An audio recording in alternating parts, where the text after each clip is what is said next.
ચૈત્ર નવરાત્રીનો પ્રારંભ થઈ ગયો છે। શહેરભરમાં આવેલા માઈ મંદિરોમાં ભક્તોનું ઘોડાપુર ઉમટ્યું છે। માઈ ભક્તોએ માના દર્શન કરી ધન્યતા અનુભવી।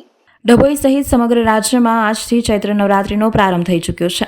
માતાજીની અસીમ કૃપા પામનાર માઈ ભક્તો દર્શન ભક્તિ અને આરાધનામાં લાગી ગયા છે। વહેલી સવારથી જ ડભોઈ પંથકના તમામ માઈ મંદિરોમાં ભક્તોનો ઘસારો જોવા મળ્યો હતો।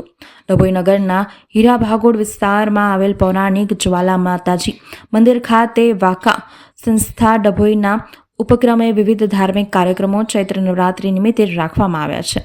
ચૈત્ર નવરાત્રી પ્રારંભ નિમિત્તે ભક્તો દ્વારા 221 જવારાની સ્થાપના કરી હતી અને 9 દિવસ માતાજીની આરાધના કરવામાં આવશે।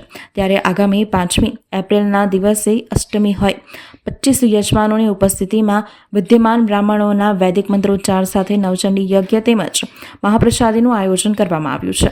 ભક્તો દ્વારા 9 દિવસ માતાજીની આરાધના કરવામાં આવશે, આસ્થાપૂર્વક ભક્તિ કરવામાં આવશે તથા પરિવારોના તમામ સભ્યોના આરોગ્ય, સુખ, શાંતિ અને સમૃદ્ધિ માટે પ્રાર્થના કરવામાં આવશે।